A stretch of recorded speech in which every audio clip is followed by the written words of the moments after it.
I sat on the cold concrete of our front porch, staring down at the Thanksgiving plate wrapped in aluminum foil at my feet.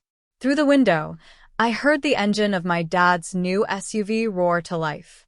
I watched as my parents and my younger sister, Chloe, piled into the car, dressed in their holiday best, laughing as they drove away to my grandparents' massive family dinner. Without me, my text messages had been ignored all morning. My phone call was met with a brief, text-only reply. No room in the car, honey. Left a plate for you on the porch. That was the exact moment something inside me broke. They didn't just leave me behind. They discarded me like an afterthought. Right then, I knew I had two choices: stay and continue to accept their scraps, or pack my life into a single suitcase and disappear. I chose to disappear. My name is Maya. I'm 26 years old, and for as long as I can remember, I was the invisible daughter in my own home. If you looked at our old family photos, you'd see my younger sister, Chloe, dead center, grinning in designer clothes, while I was practically cropped out at the edge. My parents, Richard and Eleanor, treated Chloe like an investment. They treated me like an expense. Every achievement of mine was met with a distracted nod, while Chloe's bare minimum efforts were celebrated with grand parties. But nothing prepared me for that Thanksgiving afternoon. When I looked down at that cold plate of turkey wrapped in foil on the porch, I didn't cry.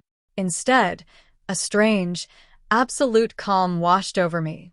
I went upstairs, dragged my oldest suitcase from the closet, and packed only what mattered: my legal documents, a few changes of clothes, and the small savings I'd hidden away from my part-time marketing job. I didn't leave a note. I didn't slam the door. I just walked to the transit station and bought a one-way ticket to Chicago, leaving the rainy West Coast behind. During the grueling 3-day train ride, my phone lit up with a single text from my mother hours after they got home. Did you get the plate? Make sure to lock the front door. They hadn't even checked my room. They didn't realize my closet was empty. I turned the phone off, popped the SIM card out, and dropped it into a trash can at a station stop somewhere in Nebraska. By the time the train pulled into the windy, towering cityscape of Chicago, Maya the afterthought was dead. I was completely on my own, hidden in a city of millions, and determined to never let them look down on me again. Starting over in a new city at 19 was terrifying, but it was the most liberating thing I had ever done. The first few months in Chicago were a blur of cheap, cramped studio apartments, instant noodles, and exhausting double shifts. I managed to land an entry-level position at a boutique digital marketing firm, working twice as hard as anyone else just to prove I belonged. I completely rebuilt my identity from scratch. I got a new phone number, opened a new bank account, and blocked every single person from my hometown on social media. I pulled down an iron curtain between my past and my future. As the years rolled by, my relentless focus began to pay off. I climbed the corporate ladder, moving from a junior coordinator to a senior brand strategist, eventually managing high-profile corporate accounts. By the time I turned 25, I had achieved a level of financial stability I never thought possible. I bought a beautiful, sunlit condo overlooking the city skyline, filled it with things I chose myself, and built a tight-knit circle of loyal friends who became my real family. I had finally found peace, completely secure in the knowledge that my biological parents and Chloe could never hurt me again. Then, out of nowhere, the past crashed into my present. It was a rainy Tuesday afternoon when I noticed a notification flag on my professional networking profile. It was an email from a verified, secondary account belonging to Mrs. Gable, a longtime neighbor from my childhood street. My heart pounded against my ribs as I opened it. The message read, "Maya, if this is really you, please reply. Your family has been looking for you for years. Chloe is getting married, and your mother is desperate to find you before the big day." I stared at the screen, my breath catching in my throat as Mrs. Gable's words seemed to burn through the glass. 7 years of absolute silence, and now they suddenly wanted the daughter they had discarded to appear for a wedding. My first instinct was to delete the message, block the account, and pretend I had never seen it. I didn't owe them my presence, let alone a piece of the new life I had fought so hard to build. But as I sat in my beautiful office, looking out at the Chicago skyline, a different feeling began to take root. I wasn't that scared 19-year-old girl sitting on a cold porch anymore. I was successful, independent, and entirely self-made. I replied to Mrs. Gable with a new, temporary email address, keeping my phone number and physical address completely private. Within hours, a message arrived from my mother. There were no apologies for the past, no tears over the lost years, and no accountability for how they had treated me.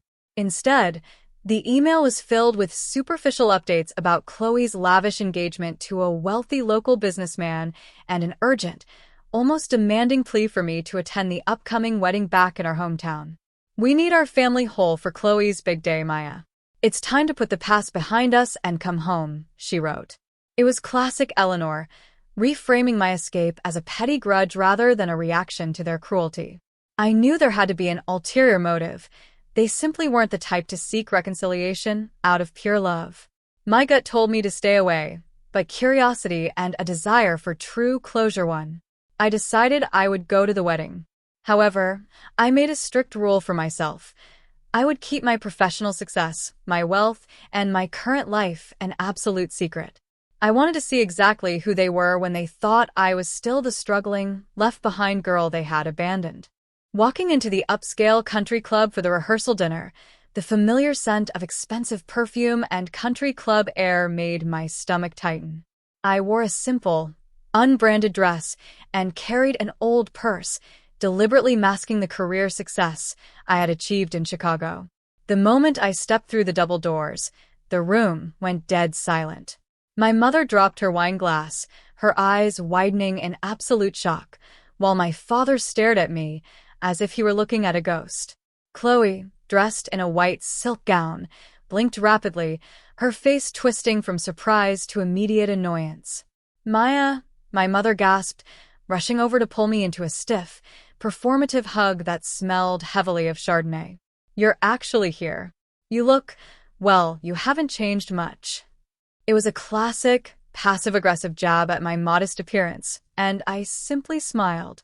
My father walked up next, offering a firm, business-like handshake instead of a fatherly embrace. 7 years without a word, Maya. You put us through a lot of unnecessary drama, he said, instantly shifting the blame for my disappearance onto me. Chloe didn't even bother to hug me. She stood back, crossing her arms. I hope you aren't here to ruin my weekend with your usual attitude, she sneered. They didn't ask where I lived, what I did for a living, or if I was happy. Instead, they immediately fell right back into their old, comfortable patterns. Throughout the dinner, I was placed at the far edge of the room, far away from the head family table. Whenever guests asked about me, my mother would quickly lower her voice and whisper, "Oh, Maya's been finding herself out east. She does some entry-level office work, you know how it is." I played along completely, nodding humbly and taking mental notes as their arrogance filled the room. The next evening, just hours before the wedding, I went down to the venue's private library to retrieve a sweater I had left behind. As I approached the heavy oak doors, I heard heated, familiar voices echoing from inside. It was my father and Sydney, Chloe's fiancé's personal family attorney. I paused in the shadows, my heart hammering against my ribs as the true, ugly reality of my family's sudden desperation finally came to light. If Maya doesn't sign the liquidation releases by tomorrow night, the bank is going to freeze the primary commercial accounts, Sydney explained, his voice sharp and clinical. Your late grandfather's trust was ironclad. The family business assets cannot be restructured or sold to cover Chloe's wedding debts or your personal real estate losses without the unanimous consent of all living bloodline heirs. Without her signature, the foreclosure on the Granite Bay estate moves forward next month. My father let out a heavy, defeated sigh. Don't worry, Sydney. We've managed the girl perfectly.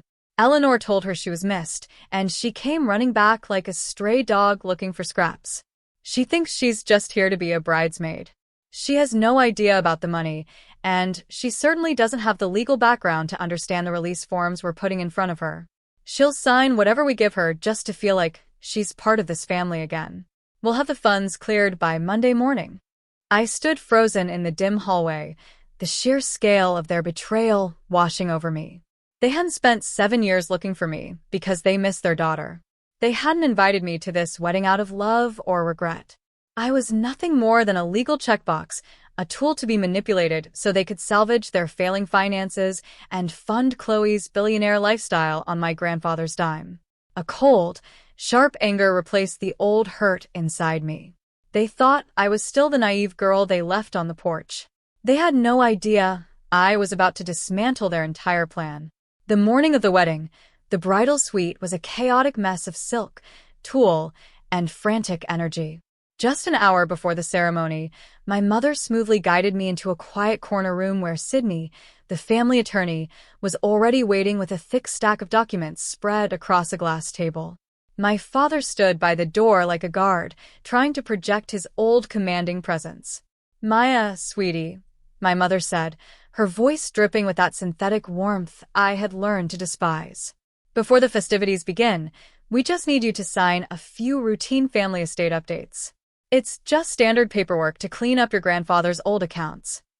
I stepped up to the table, looking down at the documents. Having managed complex corporate marketing contracts for years, the legal terminology practically jumped off the page at me. It wasn't an estate update. It was a full asset liquidation waiver that would release millions of dollars from my late grandfather's trust to pay off their massive debts. I took a deep breath, reached into my purse, and pulled out my phone. I didn't grab a pen. Instead, I tapped the screen to loop in Marcus Crawford, a high-powered corporate attorney I had retained out of Chicago the moment I suspected foul play. "I won't be signing this, Eleanor," I said, dropping the casual family titles entirely. Sydney turned pale, and my father took a step forward, his jaw tightening. "What are you talking about, Maya?" "Don't be difficult now," he demanded. "My attorney is on speakerphone," I replied calmly. Marcus's sharp, professional voice echoed through the room, explicitly detailing that any attempt to force my signature under false pretenses would result in immediate lawsuits for fraud and financial elder abuse regarding the trust. I looked at my stunned parents, seeing their desperate reality crumble. They had gambled everything on my ignorance, only to realize I held all the power. Leaving the country club behind, I walked out into the crisp afternoon air, the stunned silence of the room echoing behind me. They had tried to turn me into a ghost once before, but this time, I was the one walking away on my own terms. My grandfather's legacy remained completely protected, leaving my parents and Chloe to face the financial ruin they had brought upon themselves. I caught a flight back to Chicago that very evening, returning to the beautiful condo, the thriving career, and the loyal friends who actually valued me. True family isn't about bloodlines or genetic obligations. It's about the people who choose to stand by you when the nights get cold. Now, I'm curious about you who listened to my story. What would you do if you were in my place? Have you ever been through something similar? Comment the city you are watching from below.